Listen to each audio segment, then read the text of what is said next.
Hi, I'm Belinda Carley, the Director of the Institute of Personal Care Science, and today I'm going to be showing you how to make a conditioner. Now, some of the key features about making a conditioner product is, first of all, it is cationically charged, and that is so that the positive ions cling and absorb quite strongly to negatively charged hair to give that beautiful silky feel. They obviously also help detangle and condition the hair. The method I'm going to use today differs to a normal emulsion method. So if you've seen a previous YouTube video where you've seen me create a standard cream or lotion, you will see me do it a little bit differently today.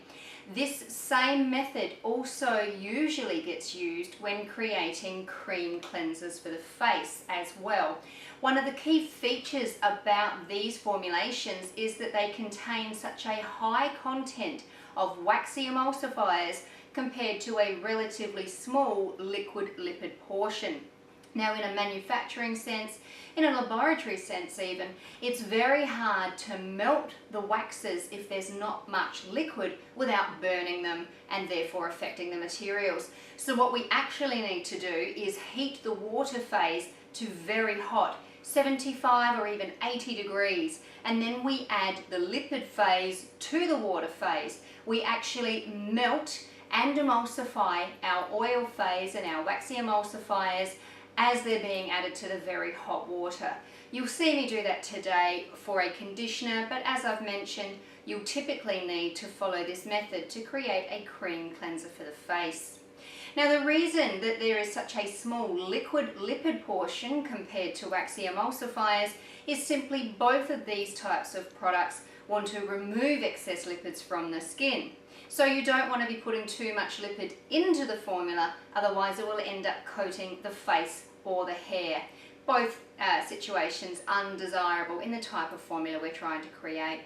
We also use very high HLB emulsifiers so that we can get good wash off, and that applies to both the conditioner and the cream cleansing products. We use very high HLB so the product will wash freely from the skin and the hair without excess residue being left behind.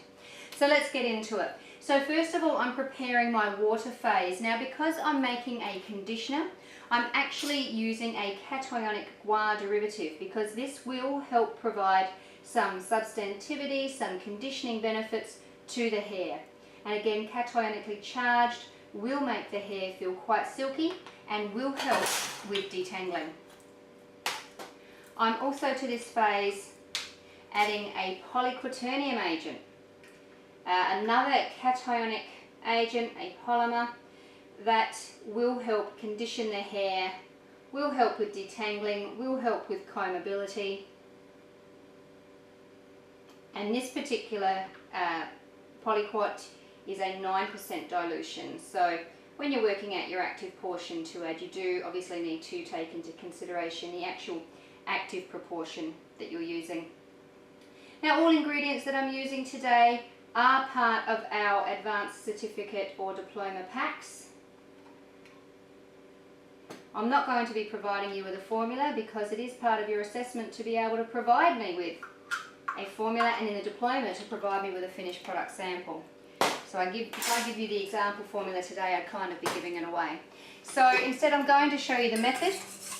Now, what you will notice is that with a guar derivative, this is not straight guar, this is not natural guar, it is a synthetically modified version.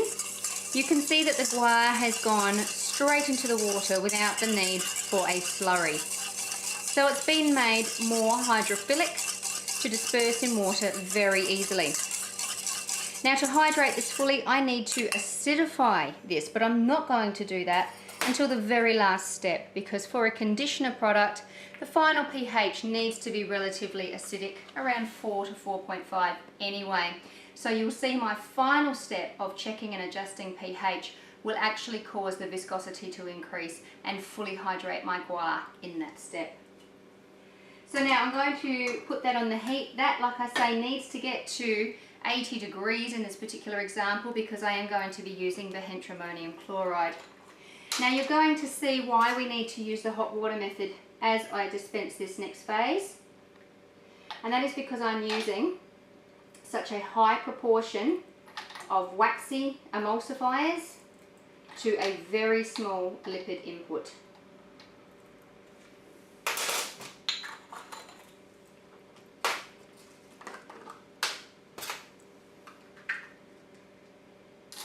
And again, using very high HLB emulsifiers here to help stabilize my emulsion. I'm also using a lot of very high HLB waxy emulsifiers to build quite a viscous, a rich feel to this product. This particular formula I'm creating would be for quite dry hair.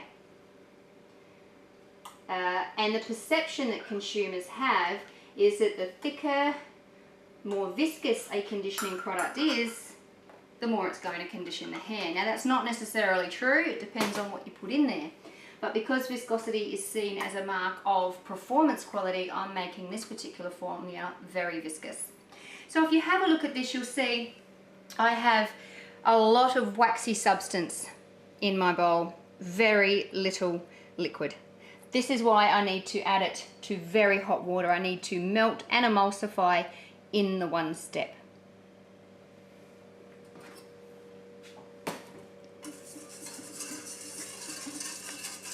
One of the difficulties you'll have when creating particularly small lab samples is getting your product to the required temperature without having too much evaporation. So you might need to, in the lab, you might need to take it off the heat. You can always add it back to the heat at this point if everything's not melted. So this is actually a very crucial step. Now, in a larger vat, a larger production facility, this evaporation is not such an issue because you've got to remember you've got a much larger body of water, so it won't evaporate as easily when it gets to around the 80 degrees as it would in a very small sample size like this. It's not hard to take such a small amount of water from 80 to 100. So you do need to be careful in the lab that you don't have too much evaporation while you're making your sample. As you can see, I've still got waxy solid clumps in there. That's okay. This is part of the process.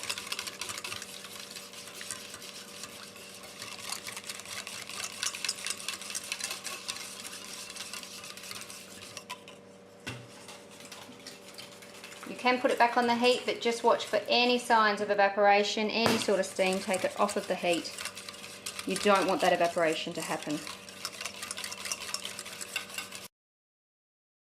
Okay, so here it is now, cooled down, emulsified. You can see it still has a relatively low viscosity, and you may not be able to see it on the video, but when you're actually working with guar derivatives, you'll see it's not fully hydrated, so you can see what looks a little grainy around the edges, and that's simply that the guar derivative has not fully hydrated. It will when I acidify this. It will swell significantly. So now I'm just going to add the preservative.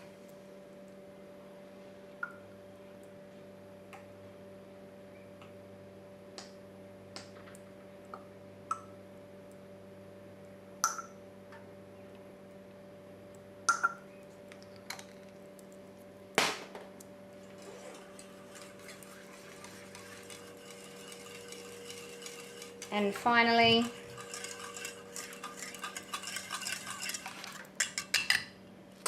check and adjust the pH.